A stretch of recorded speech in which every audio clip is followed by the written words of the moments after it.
तलबा थोड़ा सा हजरत हाँ हिंदी में समझे। हाँ, मतलब स्टूडेंट, अच्छा, छात्र। जी।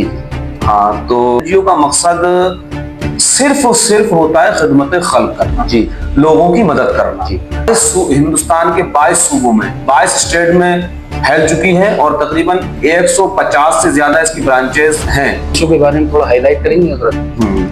देखिए, एमएसओ क्या है? एमएसओ की फुल फॉर्म है मुस्लिम स्टूडेंट ऑर्गेनाइजेशन। ओके। और ये 1977 में अलीगढ़ यूनिवर्सिटी में बनाई गई थी। दोस्तों, मैं जुबैर अंसारी। दोस्तों, आज इल्म के दरिया मैं मानता हूं कि तमाम लोग अपने सितारगंज की जितने ही वासी, सितारगंज तो सितारगंज है, तमाम एरियो में, दिल्ली ले लो या आउट ऑफ कंट्री में इनके चर्चे हैं। माशाल्लाह, ये इल्म में इतना बेहतर है कि तमाम लोग अगर दूसरे ताल्लुक से भी अगर कोई किसी भी दीनी मामले में कोई भी इनसे सवाल पूछता है और अदर मामले में, तो अल्हम्दुलिल्लाह ये जवाब देते हैं। हाँ जी, मैं बात कर रहा हूँ मौलाना आरिफुल कादरी वाहिदी जी आज हमारे साथ बैठे हैं। तो आइए उनकी ज़बानी उन्हीं के मुंह से सुनते हैं। तो हजरत, आपका बहुत बहुत स्वागत है JRA पॉडकास्ट में। मैं शुक्रिया अदा करता हूँ आपका, और आपसे बात करके खुशी महसूस हो रही है। मोहम्मद आरिफ मेरा नाम है जी, और उर्फ में आरिफुल कादरी वाहिदी के नाम से मुझे लोग पहचानते जानते हैं। इसी सितारगंज में अच्छा हजरत, मेरी पैदाइश हुई जी और हजरत। उसके बाद में जो तालीमी सफर शुरू हुआ। अच्छा, एक हमारे दोस्त ने हजरत एक क्वेश्चन कहा था आपके एनजीओ के ताल्लुक से कि एमएसओ क्या है, इसके बारे में कुछ बताएंगे हजरत? क्योंकि हमारा जो टॉपिक रहता है एनजीओ बेस पे, जो भी हेल्पिंग पर्सन है उन्हीं को जो है इस पॉडकास्ट में बुलाया जाता है। तो एमएसओ के बारे में थोड़ा हाईलाइट करेंगे हजरत? देखिए, एमएसओ क्या है? एमएसओ की फुल फॉर्म है मुस्लिम स्टूडेंट ऑर्गेनाइजेशन। ओके। और ये 1977 में अलीगढ़ यूनिवर्सिटी में बनाई गई थी। अच्छा। और अलीगढ़ यूनिवर्सिटी से निकलकर आज ये, अगर मैं बात करूं तो 22 हिंदुस्तान के 22 सूबों में 22 स्टेट में फैल चुकी है और तकरीबन 150 से ज्यादा इसकी ब्रांचेस हैं। यूनिवर्सिटी कॉलेजेस में बड़े बड़े कॉलेजेस जो हैं या यूनिवर्सिटीज हैं, वहां पर ये काम करती है। अच्छा हजरत, आपका इस जो एमएसओ है इसमें क्या पद है आपका? देखिए, एमएसओ में तो मैं एक खादिम की हैसियत से ही हूँ। और पद क्या होता है, इंसान अगर जिम्मेदारी समझे तो कहीं भी रह के कोई काम कर सकता है। अब ये एमएसओ के जिम्मेदारान की मोहब्बतें हैं, शफ़क़तें हैं कि उन्होंने मुझे कुछ जिम्मेदारियां दी कि नहीं, आप बॉडी में रह के सिस्टम के मुताबिक ही कुछ काम करने हैं। तो मैं नेशनल वाइस प्रेसिडेंट हूँ एमएसओ में जी। और उसके चेयरमैन डॉक्टर शुजात अली कादरी साहब हैं। अच्छा। और उसके जो प्रेसिडेंट हैं वो मौलाना मुबश्शिर हसन मिसबाही साहब हैं, जो जामिया मिल्लिया यूनिवर्सिटी से ताल्लुक रखते हैं। अच्छा, ये हजरत एमएसओ जो आपने स्टार्ट करा है, हालांकि हमारे जो कुछ मित्र हैं वो नया एनजीओ शुरू करना चाहते हैं, तो आपको क्या क्या स्ट्रगल करने पड़े हैं, क्या क्या परेशानियां आई हैं इसको? हालांकि ये रजिस्टर्ड है आपने जैसा कि बोला, तो क्या क्या दिक्कतें आई हैं और क्या क्या, क्योंकि बहुत से नए एनजीओ खोलना चाहते हैं, तमाम लोग जो है लोगों की मदद करना चाहते हैं, उनको बड़ी दिक्कत आती है आगे बढ़ने के लिए। तो थोड़ा सा एक मैसेज उसके लिए हाईलाइट करेंगे? आप कोई भी एनजीओ अगर नया बनाना चाहते हैं या आप किसी भी फील्ड में काम करना चाहते हैं, जाहिर सी बात है उस फील्ड की नॉलेज होना चाहिए आपको। दूसरी बात है, एनजीओ का मकसद सिर्फ और सिर्फ होता है खिदमत खल्क करना, जी, लोगों की मदद करना। जी। वो आप फील्ड तय करेंगे कि आप किस फील्ड में लोगों की किस तरह मदद करेंगे। बहुत सारे लोग करते हैं। अब अगर आपका मकसद वहाँ खिदमत खल्क ना होकर जाती फायदा होगा तो आप 100% कभी कामयाब नहीं हो सकते। और मैं समझता हूँ क्योंकि जब खिदमत खल्क की जाती है तो अल्लाह अज़्ज़ व जल की तरफ से गैबी मदद होती है। तो जैसे मैं एमएसओ की बात करूँ तो अब एमएसओ 1977 में अलीगढ़ मुस्लिम यूनिवर्सिटी में बनाई गई थी और आज वो 22 स्टेट में काम करती है और 150 से ज्यादा उसके शाखें हैं और कम से कम 10 शाखें उसकी गर्ल्स की हैं, गर्ल्स विंग भी है एमएसओ की। तो ये सब इसलिए होता है कि वो सिर्फ खिदमत खल्क करते हैं एजुकेशन के फील्ड में। एमएसओ मतलब क्या तैयारियां कराती हैं, काम कैसे करती है? एमएसओ का जो बेस है काम करने का वो क्या है? देखिए, सबसे पहले वो यूनिवर्सिटी कॉलेजेस के फील्ड में तलबा पर, स्टूडेंट पर काम करती है। तलबा थोड़ा सा हजरत हिंदी में समझे। हाँ, मतलब स्टूडेंट, छात्र। जी। हाँ, तो स्टूडेंट पर काम करती है कि उसमें जो भी उनकी परेशानियां हो, उनकी अच्छा हजरत, एजुकेशन जैसे फील्ड में जो भी स्टूडेंट कोई बहुत गरीब है तो उसको क्या ये हाँ, एमएसओ के जरिए देखिए अभी क्या है, हमने ख्वाजा गरीब नवाज स्कॉलरशिप के नाम से जी अभी एक स्कीम चलाई थी जो चल रही है अभी। जी जी जी उससे तकरीबन 2000 स्टूडेंट को यूनिवर्सिटी कॉलेजेस के हम एमएसओ की तरफ से स्कॉलरशिप दे रहे हैं।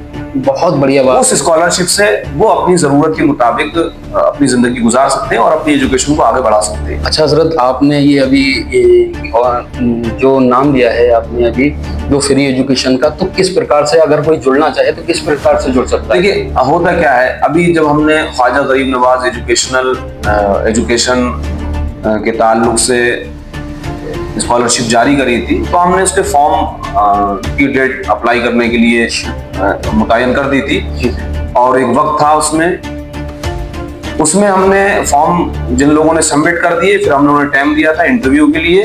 जिन बच्चों ने इंटरव्यू क्वालिफाइड किया उनको हमने स्कॉलरशिप दी। चूंकि जनरल तो हम सबको नहीं दे सकते जी जी, तो अब जाहिर सी बात है किसी का भी पैसा हम ऐसे इन्वेस्ट नहीं कर सकते, कोई भी फंडिंग। अब जाहिर सी बात है हम ऐसे स्टूडेंट पर, ऐसे बच्चों पर खर्च करें जो पढ़ना ही नहीं चाहते हैं, वक्त गुजारना चाहते हैं, तो फिर उसके लिए मुश्किल परेशानी है। तो इसलिए हमने एंट्रेंस रखा कि जो बच्चे क्वालिफाइड करेंगे उसको हम उसको स्कॉलरशिप देंगे। तो दोस्तों आप देख सकते हैं पूरी टोटली हजरत का जो भी लाइफ रही है एजुकेशन को लेकर रही।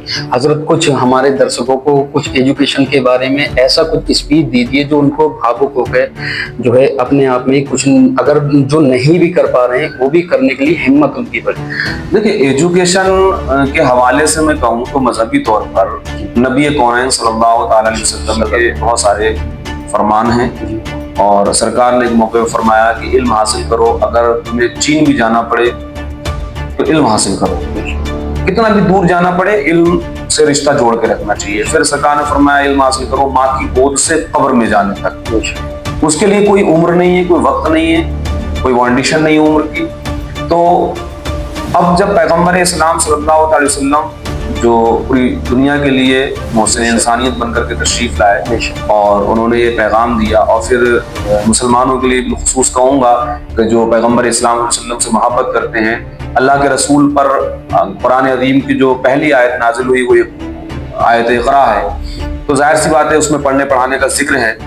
तो एजुकेशन के फील्ड में हमें इसलिए ज़्यादा से ज़्यादा आना चाहिए और मैं समझता हूँ कि दुनिया के तमाम काम छोड़ देना चाहिए इंसान को अगर वो अपने बच्चों को सिर्फ ये कसम खा ले कि हमें सिर्फ पढ़ाना है अपने बच्चों को। तो मैं समझता हूँ कि जो ये अहद कर लेगा हमें अपने बच्चों को पढ़ाना है तो उसके बच्चे कभी जाहिल नहीं रहेंगे, और उसके बच्चे जब पढ़ लिख जाएंगे तो यकीनी तौर पर वो खुद कफील भी हो जाएंगे, अपने पैरों पे खड़े हो जाएंगे, बल्कि वो अपने माँ बाप, अपने भाई बहन, अपने रिश्तेदार और अपने पड़ोसियों के लिए एक बेहतरीन सहारा बन करके चमकेंगे।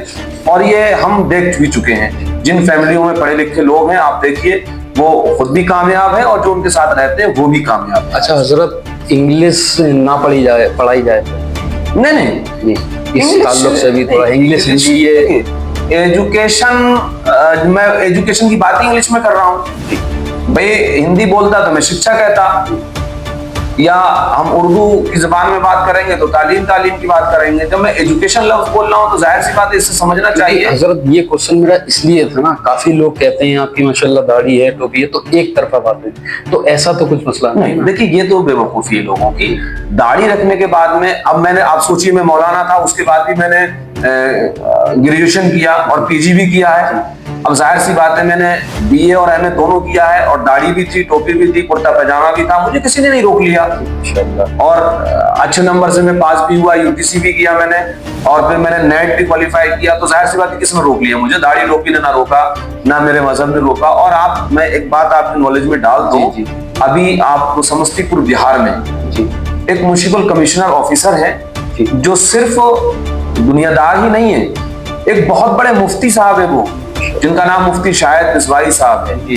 तो अब जाहिर सी बात है, सोचने वाली बात है, एक मुफ्ती साहब आईएएस क्लियर करके और म्युनिसिपल कमिश्नर बन जा रहे हैं, तो किसने रोका है एजुकेशन को? और दूसरी बात है, बहुत सारे डॉक्टर्स, इंजीनियर्स आप देखिए, मौलाना है।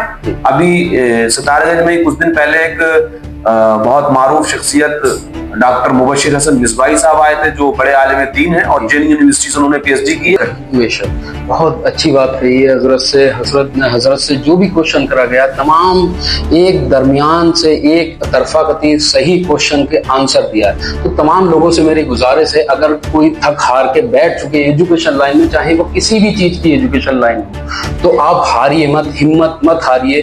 तमाम लोग एजुकेशन को बढ़ाइए, चाहे वो मुस्लिम लाइन हो या फिर हिंदी इंग्लिश, तमाम जितनी भी लाइनें हैं, तमाम लोग उसको जो मतलब रह चुके हैं, पढ़ने के लिए रह चुके हैं, सोचते हैं कि हमारी उम्र बहुत हो गई है। तो इल्म की कोई उम्र नहीं। तमाम लोग ज्यादा से ज्यादा शेयर करिए।